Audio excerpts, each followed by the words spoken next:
Welcome to Beyond Organised, the podcast that helps you simplify your life and amplify your purpose. I'm Mel Schenker, a life coach, speaker, founder of She's Organised, but more importantly, a wife and mum of 4 little kids. If you've ever felt overwhelmed, like you're constantly juggling everything but never quite catching up, this is the place for you. Here we go beyond just the tidying up and creating systems. We're talking about real life strategies that bring order to your life, but also we talk about the things beyond the organising, the things that really matter, like your parenting, relationships, and so much more. So grab your coffee and let's dive in.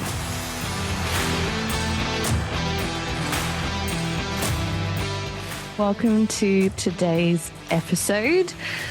I wanted to take it back a little bit. I wanted to go back to how I got started with organising, with this organising journey. I'm hoping that by me sharing my stories and sharing my journey with this podcast, it's going to help you with your journey. So most people think I got into organising because I'm naturally tidy or because I had kids that needed to be managed and all of that. But the truth is this organising journey started long before the babies.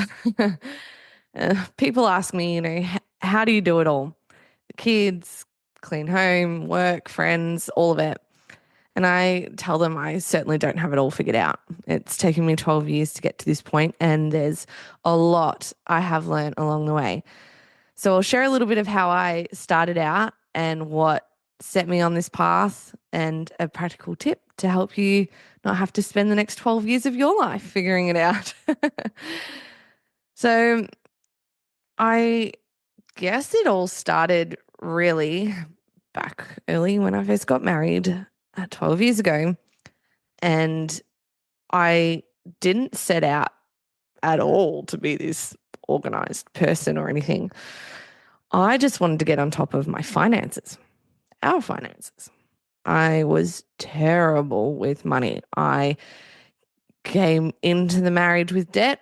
My husband cleared it all, which was nice because I guess, what's his money is mine and vice versa. But I certainly wasn't expecting him to bail me out. That was a really tough pill for me to swallow, very humbling. But I did not want to face that again. I did not want to experience that again. I needed to get on top of how I view money, let alone how I spend it and everything else that goes into it. So organising actually started with my money. But I failed again and again and again and again. We had many awkward conversations, and I have to tell you, in the early days, I felt like we were unequal. That's probably the best way to put it. And you might be someone that's partnered with someone that their spending is out of control, or you are the person that spending's out of control. And I've seen it so much on, mums groups and all that on Facebook where, the women are saying, oh, my partner, spend all his money on that. And everyone's like, oh, leave him. And I just think, far out. If Sam had left me in the early days, I would not be here today. No way. I mean, apart from the fact I wouldn't have my kids and all of that, I would not have learnt the skills to be able to help you. And I don't know where I'd be. I don't know. And I'm glad he didn't give up on me. But I was also willing to learn. I knew that I did not know what I was doing.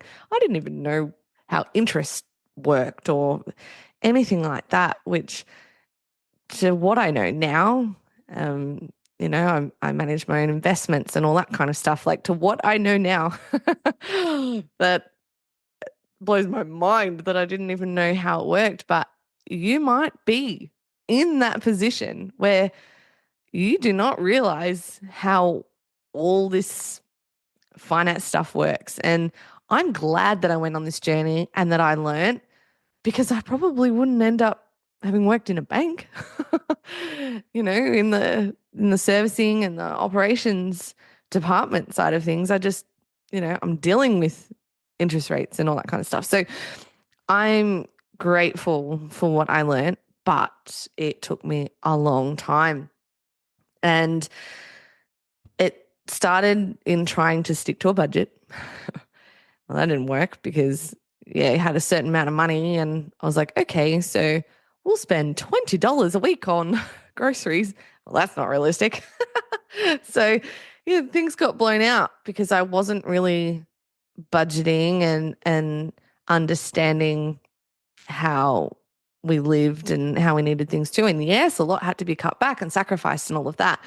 And being able to see everything come in and go out, it removed the ambiguity and help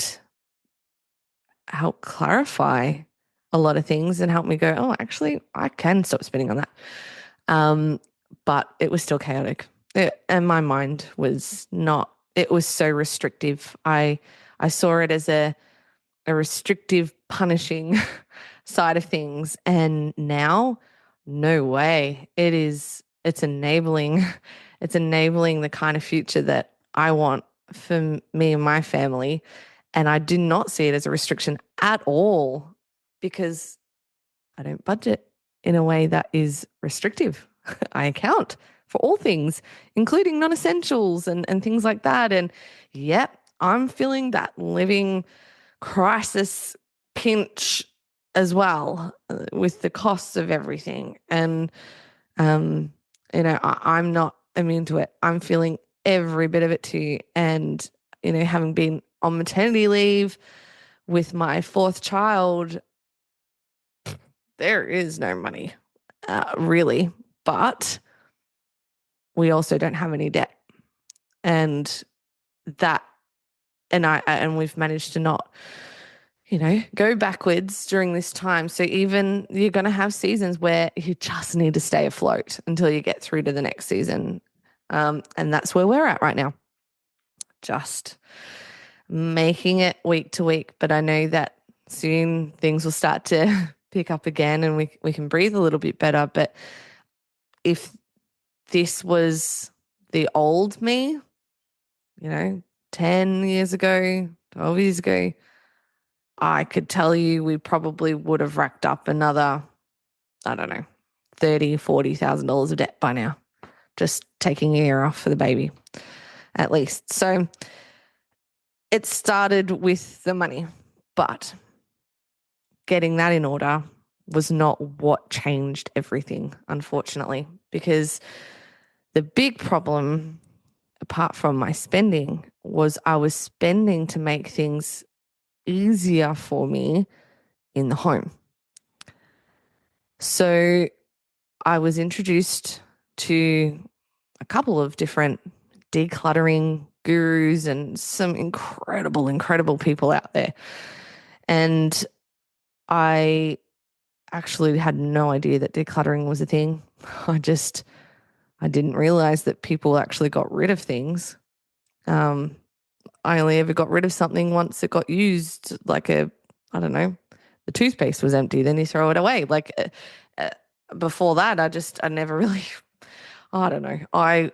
Yeah, when I say that I was not organized and I really had no clue, I had no clue at all on anything. So I learned a lot when it came to decluttering the home and getting on top of the home. And I started with the bathroom because that had no sentimental items. It had the sort of quickest return on investment, I should say. I got through it, within a couple of hours. And it felt amazing. I got rid of all the things that we didn't need, the things that I'd been holding on to because, oh, yes, I might need that foot mask one day and it's been sitting there for 5 years and expired 2 years ago, yeah, no, it's gone. So I got a bit ruthless, threw away a whole lot of stuff. And to be honest, I have not thought about any of that again. And if there was anything that I did need, I have bought it again. But in saying that, I have not needed so many things that I've saved so much money from this process. So I started to see a shift in my money once I started to get a hold of everything in the home. When you don't have as much stuff and you actually see all the things you have got and you realize you don't need a lot of the extra fluff, then you don't need to spend money on a whole lot of stuff that you think, oh, hang on, that's just going to add more clutter. And is that going to just end up in a donation box 6 months from now? So it made me stop and think a bit more. And that's when I started to see us bring down our debt. Because, yeah, even though Sam helped clear the debt coming in, I didn't learn anything. So I was putting things on the credit card and then still not able to clear it properly at the end of the month. Because also when we were starting out, we had nothing. Like we both came from living at home with our parents. So, you know, money disappeared pretty quick and I wasn't managing it properly. And he was just working really hard and I paid every bill on time. So that was never an issue. I never missed a bill or anything like that, but I wasn't managing the money properly. And one time I actually had to sit down and I had to talk to him and say, hey, we're not in a very good position. And I showed him how, we can't pay the credit card, we can't do any of this. And I felt horrible because he'd just come off like an 80-hour work week. And I'd been working too, but it was not a comfortable conversation at all. And I felt like a failure, the worst wife ever. You name it. I felt it. And instead of him getting upset with me, yelling at me, any of that, he just said, I'm sorry. I'm sorry that I have not been more involved and I haven't helped you.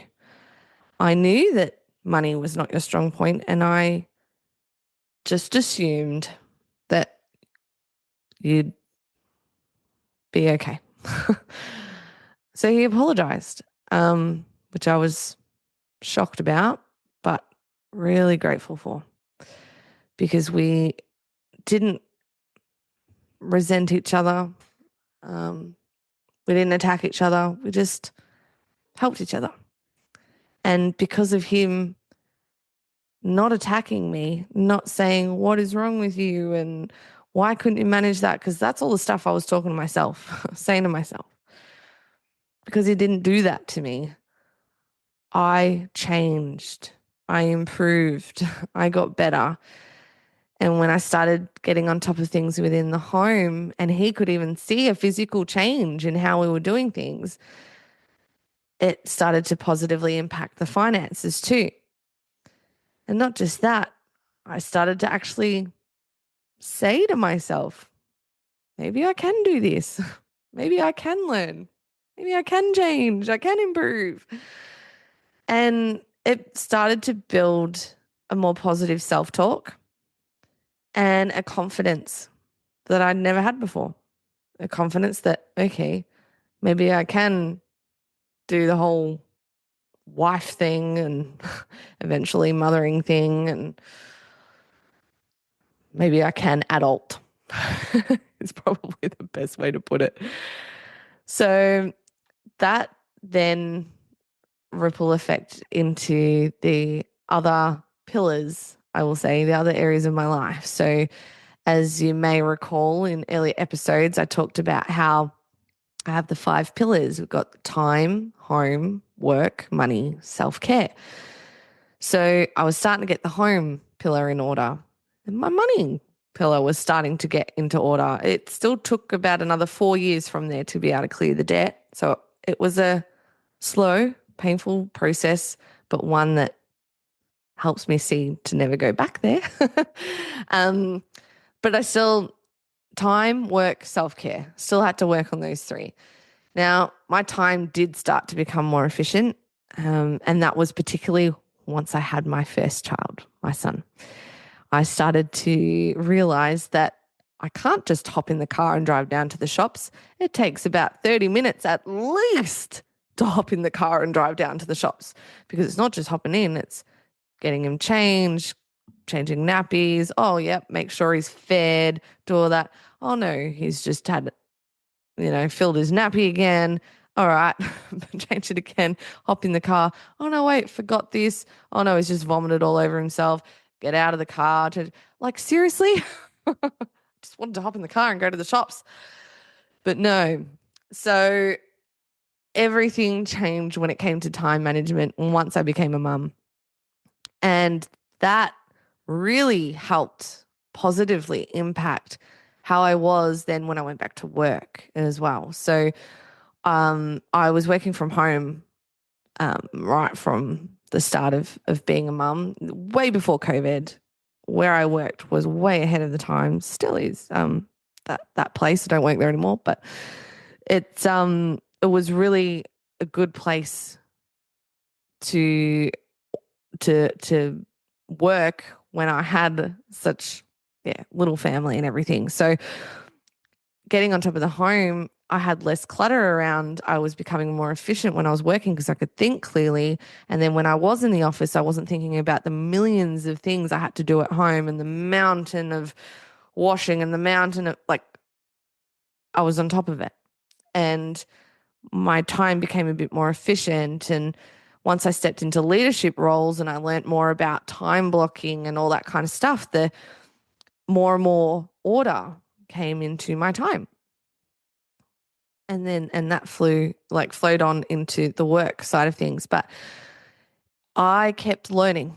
I kept growing in my efficiency, but there was probably that sweet spot that I then overshot, and I kept going to the point where you heard on the first episode, I ended up snapping because I was aiming for this level of perfection that was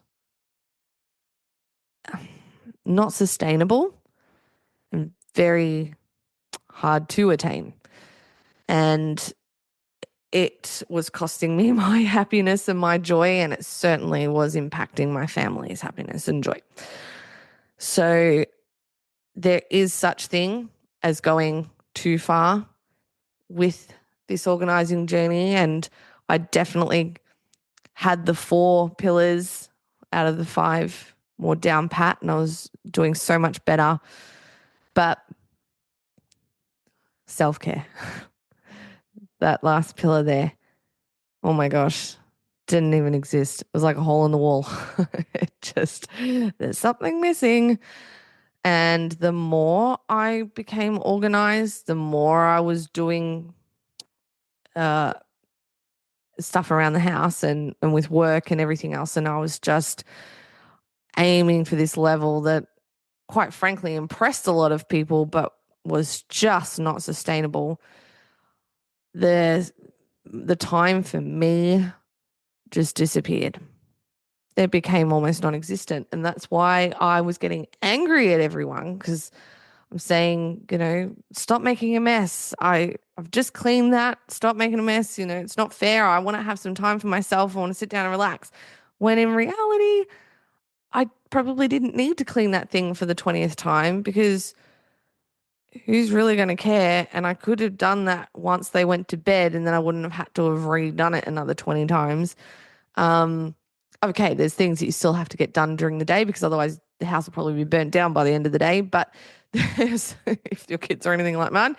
But it was just this unbalanced way of being organized. And I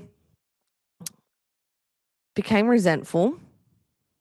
And that is something that I do not encourage anyone to get to. So you might be someone that is not very organized right now, just sort of early on in your journey. I encourage you to get a bit of order and a bit of control in your life because it really does help and make a difference. But I also encourage you to stop at a certain point. And if you are that person that has gone maybe too far the other way to the point where the whole purpose of having an organized life was to bring you some joy and now you feel completely robbed of it, well, there's hope for you too, because I now call myself, a reformed perfectionist. I'm not a perfectionist anymore. Look, there are still tendencies and it can be a little bit tricky at times, but I've changed the way I talk as well and what I speak over myself. And I don't call myself a perfectionist anymore, but I do still have a spirit of excellence. I still aim to do things the best that I can before I get to a point that is counterproductive. So it's finding that level for you, and we're all at different levels. We all have different levels of capacity with things, and it's okay. I think if you're doing the best you can without going too far, then you've hit that sweet spot for you in this season of your life. So once I let go of having everything perfect and being too organized the other way, then the self-care side of things started to go up again and exist. It's like the wall got patched. And now I can confidently say that even though my life is still crazy in a lot of ways, and I am lucky to get more than an hour's sleep before being interrupted, thanks to my beautiful boy. Life is crazy. It's the season I'm in, but I can confidently say that I am pretty well balanced. And balance is not this static place of like you got a seesaw and you come to this static medium, because then what? That's not how life works. It's it's like getting on a bike every day and pedaling and riding and hoping you don't fall off. It's a bit like that. Um, and look, there's going to be things that come and go in your life, and you got to know what to hold on to and what to let go of. And that's not easy in the beginning because I held on to everything because I thought I needed to be across everything or have everything. Um, but there are certain things and certain people that don't align with where you're at or where you want to go. And that kind of leads me into the next point is once I dealt with a lot of the physical clutter and it helped with getting these other areas of my life into better balance, I then realized I had so much mental, like emotional clutter that I needed to deal with too. And until you start going through these things, you kind of don't realize how much is beyond the surface. um, and, you start unraveling because all of a sudden you start seeing how maybe particular friendships are toxic and you didn't realize how much they are bringing you down. You didn't realize that by working that second job to help pay the bills because everything's through the roof, you thought, yep, I can do this, it's sustainable and I'm somewhat enjoying it. You didn't realize that there was a greater cost somewhere else. And look, I get it. You got to do what you got to do. And I technically have two jobs right now. Well, three if you include motherhood. So I get it. You got to do what you got to do. But I encourage you to prioritize time for you. Because if you do not put yourself first, and I know I drum on about this a lot, but if you do not look after yourself, you don't put yourself first, you are good to no one.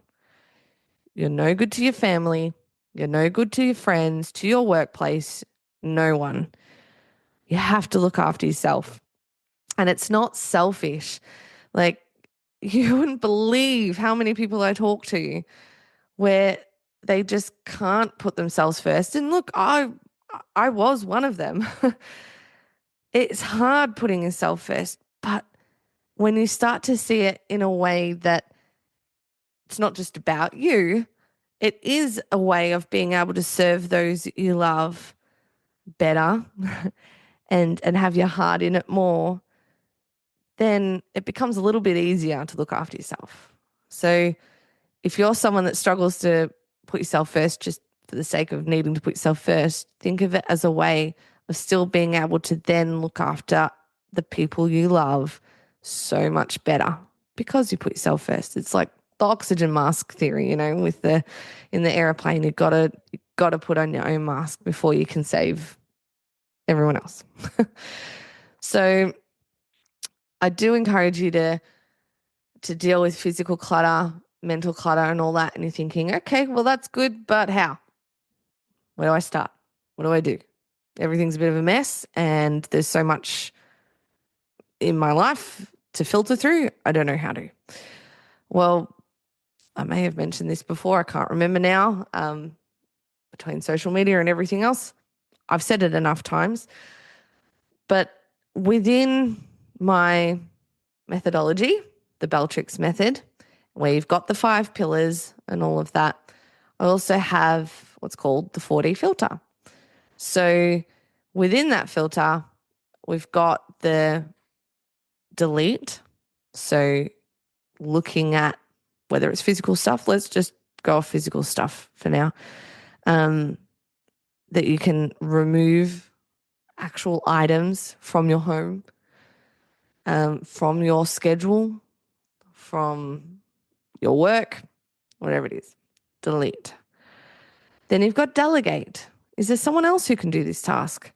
So for me, in probably the last, 4 or 5 months, I've started to get my kids to help a bit more with some of the tasks that I was doing, because starting this business and podcasts and everything else is a much bigger demand than I'd ever anticipated.